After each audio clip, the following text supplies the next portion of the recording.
All right, so you're getting ready to do this marine fitter interview. Pretty cool. We got all your RoleCatcher resources right here, like career guides and all those interview tips. It's like this deep dive is giving you a little bit of an edge, right? Yeah.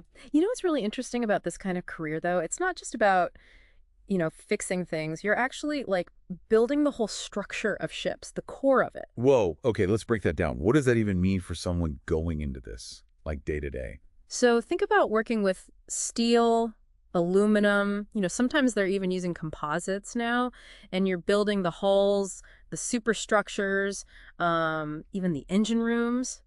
And it's not just for one type of ship. Oh, so you're saying like cargo ships, fancy yachts, even those big naval vessels. You got it. So you're not just like a mechanic, you're like a builder on this massive scale. That's got to be pretty wild, right? Challenging, but also really rewarding. And the career guide even mentions, a good earning potential. Can't complain about that. But before we get too far ahead of ourselves, let's talk about acing that interview. Right. And, when it comes to that, RoleCatcher's AI can be super helpful. Really, how so? It can actually analyze job descriptions, and it will tell you exactly what skills they're looking for. Wow. So then you can take that and tailor your resume, practice answers, and just nail those keywords. So it's kind of like having like a personalized interview coach right in your pocket. Exactly. Okay. But even with AI helping you out, you've got to know your stuff. Right. So let's jump into some of those questions they always seem to ask.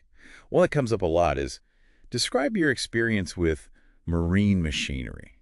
Okay, so this is where you really want to show off what you know, right? But keep it tied into the job you're going for. Okay, so make it relevant. Yes, exactly. So if they're looking for someone who really knows hydraulic systems, well, you're going to emphasize your experience with those. It's not just listing everything you've ever worked on. You're saying it's about the depth, the understanding. Exactly. Like, they might even ask, can you talk about a specific time you had a challenge with a hydraulic system? How did you handle it? Oh, that's a good one. It is, because now you can show off your problem-solving skills. Remember that STAR method. Lay out the situation, the task, what action you took, and the result. Be specific. So mentioning tools, techniques, and making sure it had a good outcome. Right. That's a great framework. Okay, another big one in any kind of hands-on field, I bet. How do you ensure safety on a vessel? Oh, man, safety is huge in this industry. You can't just say, oh, I follow the rules. You want to show you're proactive about it. So what would that sound like? Maybe talk about doing those risk assessments, letting your team know about potential hazards, always double-checking your work. So it's more about showing that you're thinking ahead, taking initiative, not just following orders. You're actively thinking about safety. Exactly. All right, now let's get into a question that really gets at the heart of the job. How do you troubleshoot and diagnose problems with, all that marine machinery? Okay, well, you want to walk them through your process and make sure it's a structured way of doing it. So like having a plan, not just randomly checking things. Right. So you might start by watching what's happening. What are the symptoms? And then maybe you consult the manuals, see what they say. Finally, you'd start testing components one by one until you find the issue. So that shows you're methodical, Exactly. not just throwing parts of the problem hoping it'll fix itself. Yeah, and don't forget to mention any special tools or software you use for diagnostics. Oh yeah, like if you've used software to help you troubleshoot. Exactly. Shows you're tech savvy, keeping up with things. Good point. Okay, this next one might seem a bit unexpected. How do you make sure you're following environmental regulations when you're working on a vessel? This is where you demonstrate that you get the bigger picture. What you're doing on a ship, it can impact the environment. So it's a responsibility thing. It is. Yeah. And employers want to see that you take it seriously. Don't just mention regulations like MARPOL. And that one, just as a reminder for anyone listening, deals with pollution from ships. Right. Talk about how you've actually put those regulations into practice. So give a concrete example. Yeah. I always make sure we dispose of waste according to the MARPOL guidelines. And I'm always looking for ways to do our work and be more eco-friendly. Show them you're not just saying the words, you're living it. Exactly. Okay, here's the question that everyone gets a bit nervous about. Can you describe a time when you had to work under pressure to meet a deadline? We all say we can handle it, but how do you actually show that? Don't just say, I'm good under pressure. Tell a story. And use that STAR method again. Okay, so set the scene. Yeah. Describe the situation. Maybe there's a tight deadline, some unexpected problems came up, and highlight the steps you took. What did you do to solve the problem? Make a decision? Did you stay calm? Communicate clearly with the team? Those are the details that make it real. Exactly. Like, let's say a crucial piece of equipment breaks down right before the project's due. Oh, no. Right. So you could talk about how you quickly figured out what was wrong, worked with the team to find a solution, maybe pulled some extra hours to get everything done on time. So you're giving them a clear picture. You don't just say, I handled it. You show them how you handled it. Exactly. Okay, now this question tests your organization skills. How do you prioritize tasks when you're working on a vessel? Especially when things get crazy busy, which I imagine they do a lot. Yeah, no to you. So here you're showing you can handle multiple things at once, right? Mention things like your to-do list, any project management software you use, or just how you decide what's most urgent. But to really stand out. You need a real example. Okay, I was going to say, we need to make it concrete. Right. So maybe you say, whenever I have a bunch of tasks, I always look at what impacts safety or those critical operations first, for instance, during this one project. And then you tell a story about how you juggled all these different priorities and it all worked out. You show them, you didn't just tell them. Okay, now here's a tricky one. Can you describe a time you had to work with someone who was difficult or just not cooperating? It's tempting to just complain, but that's probably not what they want to hear. Yeah, it's not about bad-mouthing anyone. It's about showing you can handle those tough situations professionally. Okay, so what do they want to see? That you can work with all kinds of people. Did you listen to their concerns, try to find common ground? Maybe you involved a supervisor. Show that you're a team player. You can work things out even when it's not easy. So it's about highlighting those conflict resolution skills, not rehashing all the drama. Ah. All right, this last one's important too. How do you stay up to date with all the technology and new developments in marine engineering?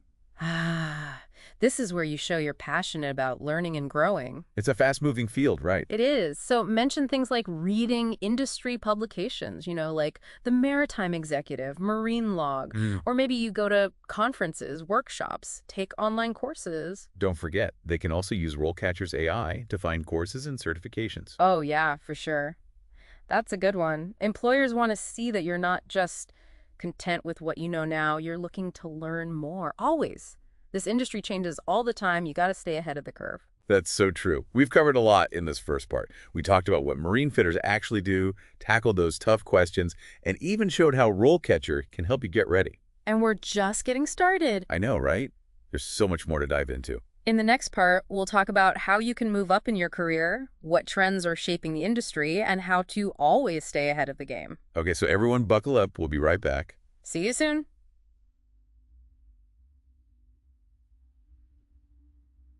Welcome back. So we've been talking about what it really takes to nail that marine fitter interview.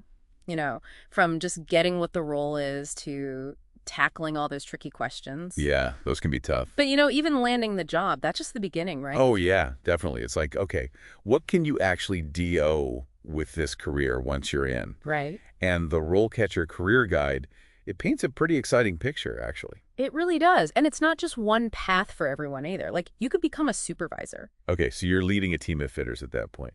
Exactly. Taking on more responsibility. Or you could specialize, Yeah.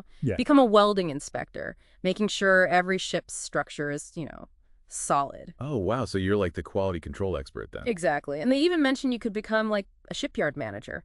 You're overseeing the entire operation from start to finish. Oh, wow. From design to launch? Yeah. That's a huge scope. It is. And that just shows you how much variety there is in this field. But no matter what you choose, you have to keep learning, keep growing. Because this industry is always changing. Constantly. New tech, materials, even the environmental rules, they're always getting stricter. So how do you even keep up with all of that? That's where RoleCatcher can help again, actually. Remember those AI tools. They can point you to courses, training programs, even certifications that'll keep your skills sharp. So it's like having a guide, making sure you're always learning the right stuff. Yeah, it's like a career GPS, almost. But before we jump ahead too far, let's get back to the interview for a sec. We talked about the technical stuff, but what about those soft skills? Like teamwork, communication, all that. Yeah, those are super important, especially in an environment like a shipyard, I bet.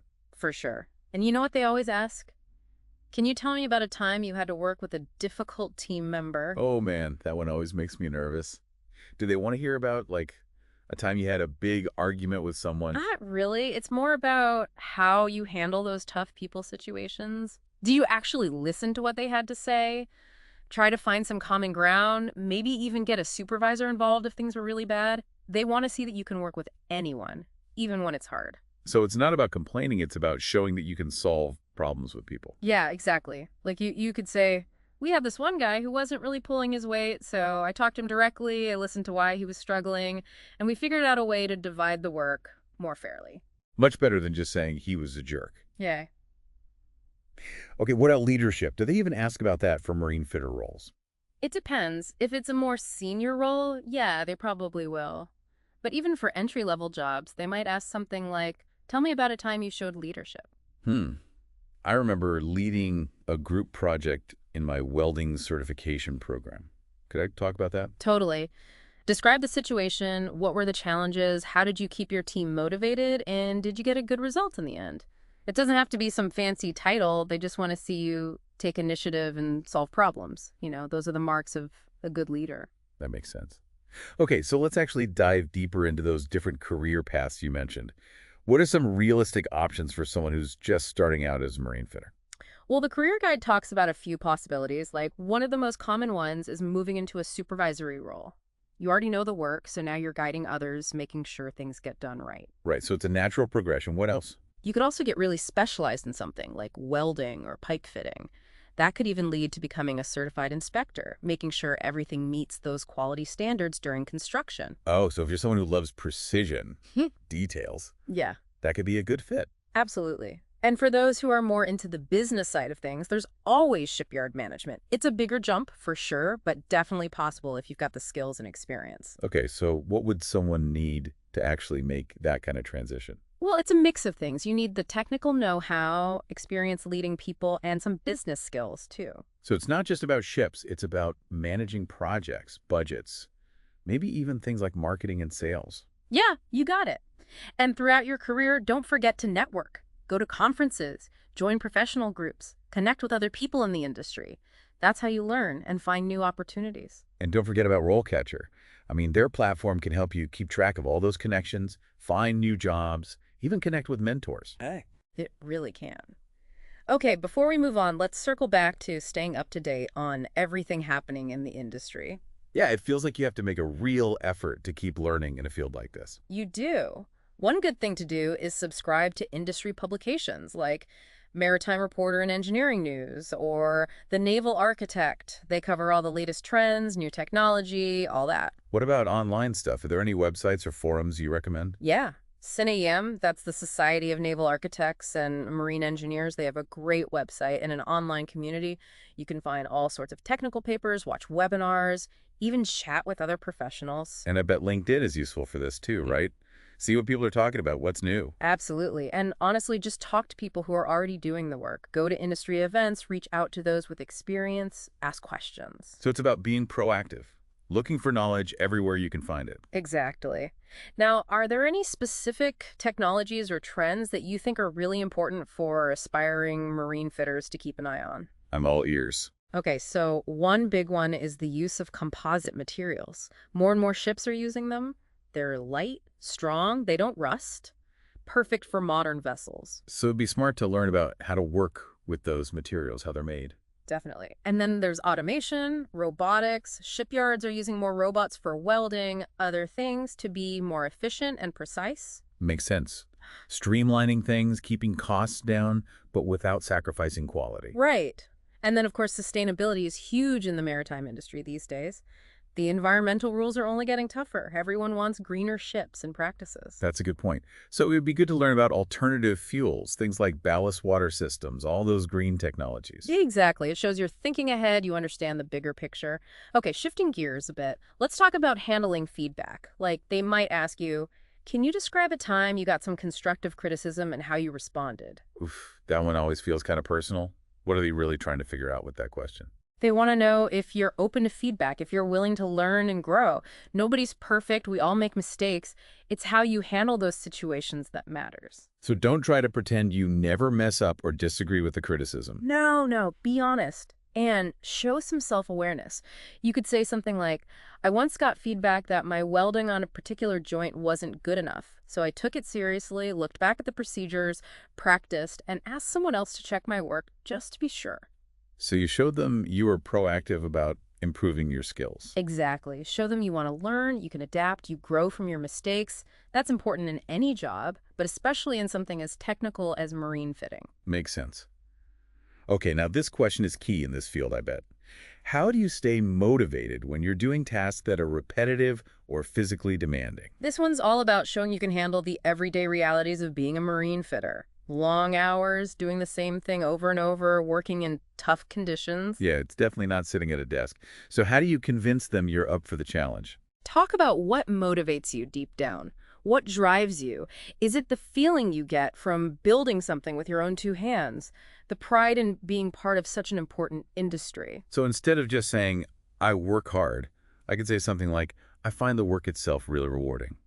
Building something that's going to be out there on the ocean, connecting people and places, that's what keeps me going, even when it's tough. Yeah, exactly. Connect your personal motivation to the bigger picture, the impact of what you're doing. I like that. Okay, this next question might throw some people off. What are your salary expectations? It feels kind of awkward talking about money in an interview.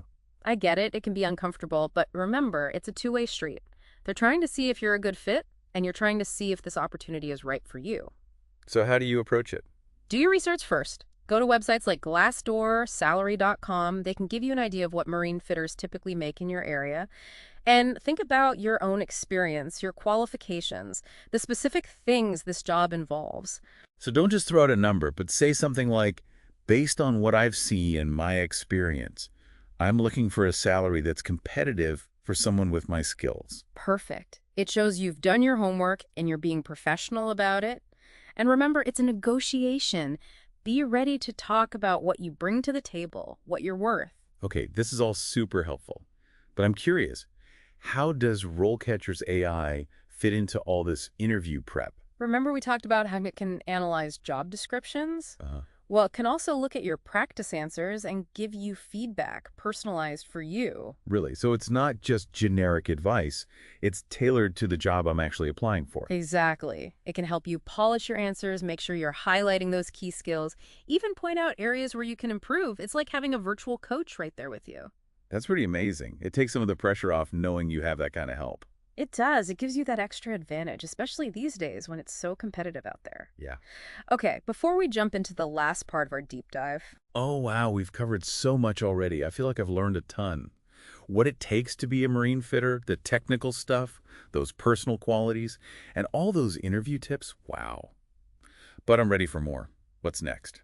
Okay, so in this final part, we're going to switch gears a bit and focus on what happens after the interview. Like, how do you follow up, negotiate the offer? What are those crucial first steps once you land the job? All that good stuff.